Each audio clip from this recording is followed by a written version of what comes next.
स्वामी भगवते श्री पुराण पुरुषोत्तमाय नमः। बोली श्रीमद् भागवत महापुराण की। और उत्तान पाद के तो रानियां सुरुचि सुनीति, सुनीति से ध्रुव नाम का पुत्र और सुनीति से उत्तम नाम का। इस वीडियो ਨੂੰ देख रहे ਸਾਰੇ ਹੀ ਦਰਸ਼ਕਾਂ ਦਾ ਸਵਾਗਤ ਹੈ। ਸਾਡੇ ਲਈ ਬੜੀ ਹੀ ਖੁਸ਼ੀ ਦੀ ਗੱਲ ਹੈ ਕਿ ਸ਼ਹਿਰ ਰਾਮਪੁਰਾ ਫੂਲ ਦੇ ਗੀਤਾ ਭਵਨ ਵਿੱਚ ਪਵਿੱਤਰ ਕਥਾਵਾਂ ਦਾ ਆਰੰਭ ਹੋ ਗਿਆ ਹੈ। ਇਹ ਪਵਿੱਤਰ ਕਥਾਵਾਂ ਲਗਭਗ 1 ਹਫ਼ਤੇ ਤੱਕ ਇੱਥੇ ਸੁਣਾਈਆਂ ਜਾਣਗੀਆਂ। ਆਓ ਆਪਾਂ ਇਹਨਾਂ ਕਥਾਵਾਂ ਦੀ ਹੋਰ ਜਾਣਕਾਰੀ ਦੇ ਲਈ ਦੂਰੋਂ ਯਾਤਰਾ ਕਰਕੇ ਆਏ स्वामी जगदीश जी ਦੇ ਨਾਲ ਗੱਲਬਾਤ ਕਰਦੇ ਹਾਂ। स्वामी जी महाराज की जय।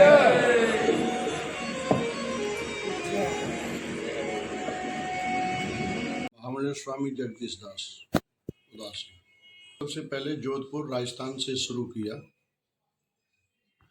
300 के लगभग हम भागवत की कथा देश के अनेक प्रांतों में, आश्रमों में, गांवों में, कॉलोनियों में कर चुके हैं, जिससे युवा पीढ़ी को, नई जनरेशन को सबक, संदेश, निर्देश, उपदेश मिले। और इसी भाव को लेकर के यहाँ पंजाब में रामपुरा फूल मंडी में परम श्रद्धेय परम पूज्य वीतरागी ब्रह्मलीन स्वतः प्रकाशी महाराज ने यहाँ गीता भवन की स्थापना करके और उन भूले भटके लोगों को, जो हमारी युवा पीढ़ी के अंदर विकृतियां हैं, बुराइयां हैं, कुमार पर जा रहे हैं, उस विकृतियों को दूर करने के लिए यहाँ पर गीता भवन की स्थापना करके और लोगों को सही मार्ग पर चलाने का प्रयास किया। और आज उसी अपने गुरुदेव के प्रयास को आगे बढ़ाते हुए वर्तमान में उनके कृपा पात्र शिष्य महामूल्य स्वामी सुरेश मुनि जी महाराज, उनका भी यही प्रयास रहा है कि हमारी युवा पीढ़ी, नई जनरेशन, माता बहनें जो भौतिकवाद की चकाचौंध में आकर के अपने अध्यात्म को हम भूलते जा रहे हैं, अपने उस धर्म संस्कृति को भूल करके पाश्चात्य संस्कृति को अपने जीवन में हम अपना रहे हैं, जिससे हमारे जीवन में विकृतियां, बुराइयां, टेंशन, अशांति, क्लेश उत्पन्न हो रहा है, वो दूर हो। इसी भाव को लेकर के सुरेश मुनि जी महाराज ने यहाँ गीता भवन में और गीता भवन कमेटी को प्रेरणा दे करके गीता भवन कमेटी ने अपने अखत प्रयास से सभी रामपुरा फूल मंडी वासियों के सहयोग से ये भागवत ज्ञान यज्ञ का आयोजन रखा। और महापुरुषों का एक ही उद्देश्य, एक ही ध्येय होता है। इस सत्संग कथा के माध्यम से जैसे हमारा शरीर बीमार होता है और शरीर की बीमारी को दूर करने के लिए हम डॉक्टर के बताए हुए कैप्सूल का सेवन करते हैं, तो उससे क्या होता है, शरीर की बीमारी दूर हो जाती है, शरीर स्वस्थ हो जाता है। लेकिन मनुष्य के जीवन में मन भी अस्वस्थ होता है, मन में भी टेंशन होता है। लेकिन मन की बीमारी को दूर करने के लिए हमारे इस देश के अंदर कोई ऐसा हॉस्पिटल, कोई औषधालय नहीं था। लेकिन संतों ने, महापुरुषों ने विचार किया, भाई शरीर की बीमारी को दूर करने के लिए हमारी भारतीय सरकार ने जगह जगह अनेक बड़े बड़े हॉस्पिटल खोल रखे हैं। एम्स है, अरविंद है, एस्कॉर्ट है, जगह जगह खुले हुए हैं। लेकिन मन की बीमारी को दूर करने के लिए हमारे यहाँ कोई औषधालय, हॉस्पिटल नहीं था। तो संतों को प्रेरणा उत्पन्न हुई, उन्होंने सत्संग की प्रथा निकाली, ये कथा की प्रथा निकाली। ये सत्संग का कैप्सूल अगर मनुष्य अपने जीवन में लेता रहेगा तो मन स्वस्थ हो जाएगा। और कहावत है कि मन चंगा तो सब कुछ चंगा। अगर मन में टेंशन है, मन में अशांति है, तो भौतिक पदार्थ होते हुए, भौतिक संसाधन होते हुए भी मनुष्य का जीवन अशांति में गुजर जाता है। तो ये सत्संग कथा से हमारी युवा पीढ़ी, नई जनरेशन, लोगों को सबक, संदेश, निर्देश मिलता है कि हमारा धर्म क्या है, हमारी संस्कृति क्या है, हमारा कर्तव्य क्या है। क्या खाना पीना, सोना, लड़ाई झगड़ा, बैर विरोध, यही हमारा कर्तव्य है? नहीं। अगर तात्विक दृष्टि से, ज्ञान की दृष्टि से अगर हम विचार करेंगे कि खाना पीना, सोना, लड़ाई झगड़ा, बैर विरोध, तो हमको किसी योनि में कभी भी ये सब कुछ मिल सकता है।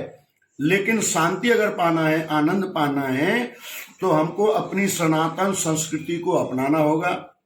सनातन संस्कृति अध्यात्म की ऊर्जा को अपने जीवन में शक्ति को प्रकट करना होगा।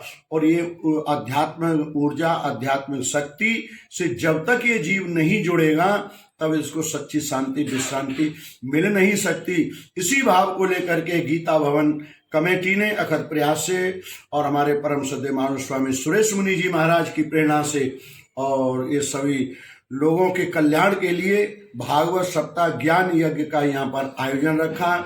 इस ज्ञान यज्ञ में मनुष्य के जीवन की जो विकृतियां हैं, बुराइयां हैं, दुर्गुण हैं, उनको जब कंपैरिजन करता है तो अपने अंदर अच्छाइयां धारण करता है और अपनी धर्म संस्कृति के लिए एक संकल्प ले लेता है। हमारे जीवन में कितनी भी चाहे विकृतियां हैं, चाहे कितने भी जोड़ तोड़ मोड़ आए, हम अपनी धर्म संस्कृति को नहीं छोड़ेंगे, सनातन संस्कृति को नहीं छोड़ेंगे। धर्म की रक्षा के लिए चाहे हमको अपने प्राण न्योछावर क्यों ना पड़ना पड़े, तो वो मनुष्य का जीवन और शांति आनंद में गुजर जाएगा। वो दूसरों को भी सबक देगा। यही सब लोगों से और हमारा संदेश है, निर्देश है, उपदेश है। हम भारतीय हैं और भारत में रह करके अपनी संस्कृति को, अपने शास्त्रों को, अपने धर्म को जो हमारे महापुरुषों ने, गुरुजनों ने, साधकों ने आगे बढ़ाया, और उसी धर्म संस्कृति को हम आगे ले जाने का प्रयास करें, जिससे पूर्वज हम लोगों को आशीर्वाद देंगे और हमारा भी जीवन उन्नति के पथ पर आगे बढ़ता रहेगा। इसी के साथ में सब लोगों की मंगल कामना करते हुए अपनी वाणी को विराम। ओम शांति शांति। अजामिल का चरित्र है, वो प्रसंग का वर्णन आएगा। अजामिल कितना बड़ा पापी था, वहाँ नाम की महिमा बताया कि अजामिल की वैसे कथा एक साधारण ब्राह्मण था, कर्मकांडी ब्राह्मण था, लेकिन कुमार में जाकर के और वो अनाचार दुराचार करने लगा। लेकिन संतों ने उनको नाम की महिमा बताया, तो नाम की महिमा का स्मरण करते हुए, नाम के महत्व को जानते हुए, और वो अपने कुमार से बच गया, सदमार्ग पर चला गया। तो कल अजामिल का चरित्र होगा और उस चौथे दिन जो है ना उसकी भगवान कृष्ण की जन्म प्राकट नंद महोत्सव, जैसे द्वापर में भगवान कृष्ण का प्राकट नंद महोत्सव हुआ था, वही कृष्ण भगवान का जन्म प्राकट नंद महोत्सव इस गीता भवन में बड़े धूमधाम से मनाया जाएगा। उसके गोवर्धन की पूजा, भगवान कृष्ण की बाल लीलाओं का वर्णन होगा और सुदाम और रुक्मिणी का विवाह प्रसंग, उद्धव चरित्र, एक कंसवध की कथाएं श्रवण कराई जाएंगी। और 5 तारीख को सुदामा चरित्र और उपसंहार के रूप में पूरी भागवत जो 18,000 श्लोकों में बढ़ते सूक्ष्म रूप में श्रवण कराएंगे। जो कोई नहीं सुन पाता है उसको भी उसका लाभ मिलता है। आखिरी वाली जो कथाएं हैं 11वें 12वें स्कंद की, उसमें बड़ी ज्ञान की चर्चा है, जिस ज्ञान की कथाओं को सुन करके मनुष्य अपने जीवन को और शांति आनंदमय बनाने का प्रयास करेगा।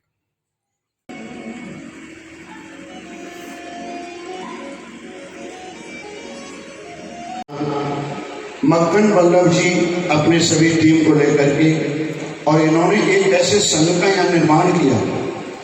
सज्जनों, जिस संघ की सेवाओं को, जिनके प्रकल्पों को, जिनके विचारों को, भावों को अगर ये रामपुरा फूल मंडी के वासी, माता बहनें, युवा पीढ़ी, नई जनरेशन, बच्चे अगर देखेंगे तो उनके मन में भी आगे जाकर के वो भाव उत्पन्न होगा कि हमारे पूर्वजों ने, हमारे दादाजी ने, हमारे चाचा जी ने, हमारे भाई जी ने ऐसी कावड़ सेवा संघ कमेटी बना करके गीता भवन में और समाज के लिए, प्रांत के लिए, राष्ट्र के लिए ऐसे पुनीत कार्य किए। वो युवा पीढ़ी, नई जनरेशन भी और इन्हीं कृत्यों को करते हुए आपके कुल परिवार, प्रांत, राष्ट्र का नाम रोशन करती रहेगी। हमने कल भी आपको बताया था, बड़ों को देख करके छोटे अपने आप अनुसरण करते हैं। तो सभी लोगों को अपनी धर्म संस्कृति के लिए सज्जनों आगे आकर के और सर्व संकोच, बैर, विरोध को भूल करके, आज हम तिलक चंदन लगाने में संकोच करते हैं, कंठी धारण माला पहनने में संकोच करते हैं। नहीं, ये हमारे हिंदू सनातन संस्कृति के प्रतीक हैं, चिन्ह हैं। इन मालाओं को अगर आप धारण करोगे, तिलक चंदन अपने भाग पर, मस्तक पर लगाओगे, तो आपके मन में शुभ विचार उत्पन्न होंगे, आपकी सोच, आपके विचार भाव बदलेंगे।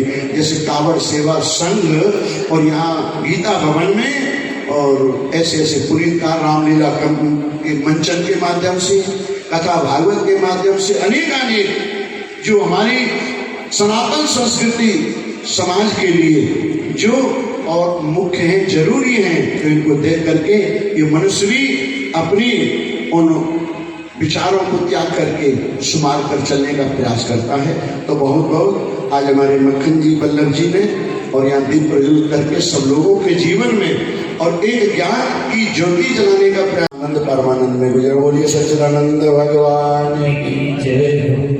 तो हम आपको वर्णन कर रहे थे, कपिल भगवान माता देवहूति से कहते हैं, माँ तुम अपने मन को परमात्मा में लगाओ। जब तुम्हारा मन साधना में आराधना उपासना होता, ध्यान देना। वैसे ये राजा रानी की कथा है सभी, अगर ज्ञान की दृष्टि से देखोगे ये पूरी की पूरी कथा तुम्हारे सर के अपने जीवन की ही कथा है। उत्तानपाद किसे कहते हैं? उत्तानपाद कोई और नहीं, ये प्रत्येक जीव ही। पैर जमीन पर सिर ऊपर हो जाए वो जीव ही उत्तानपाद है। और प्रसव के समय सबकी ये दशा होती है, सिर जमीन पर पैर ऊपर होते, लेकिन बाद में पैर जमीन पर सिर। प्रत्येक जीव ही उत्तानपाद है और प्रत्येक जीव की दो पत्नियां हैं, सुरुचि और सुनिधि।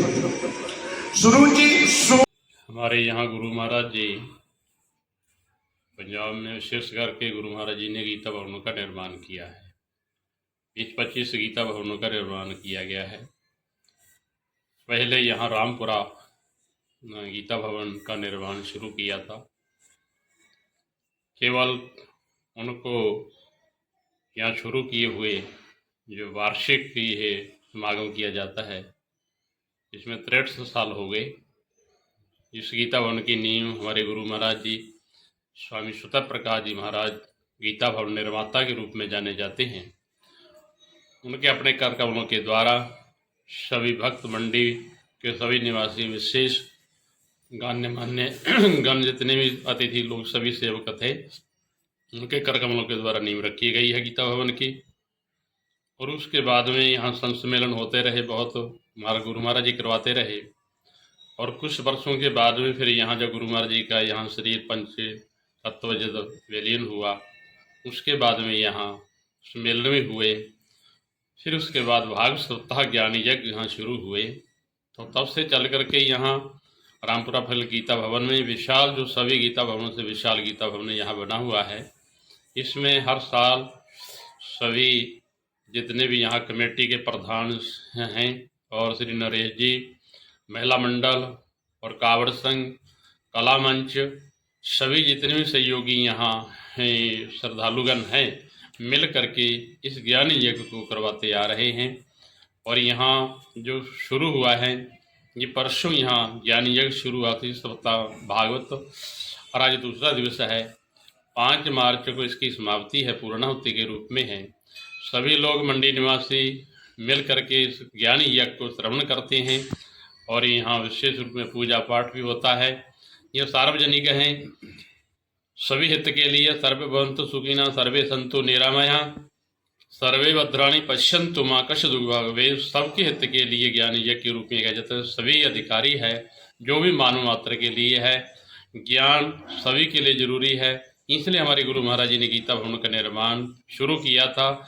उस लक्ष्य को रख करके वो परंपरा के रूप में वो प्रणाली यहाँ चली आ रही है, तो सभी लोग लाभ उठाती हैं। यहाँ मंडियों के बीच में जहाँ जहाँ गुरु महाराज जी ने गीता भवन का निर्माण किया है, बठिंडा है, बुच्चो मंडी है, रामा मंडी है, काला माली है, मौड़ मंडी है, बरनाला है, जैतो मंडी है, वाला माली है, ये सभी जगह गुरु महाराज जी ने गीता भवन का निर्माण किया है। मानव मात्र के लिए, उस परमात्मा के मार्ग पर चलाने के लिए जीव को, क्योंकि और सभी जगह तो मिल जाता है पर सत्संग कम मिलता है। उस लक्ष्य को रख करके गुरु महाराज जी ने सत्संग भवनों का निर्माण किया था।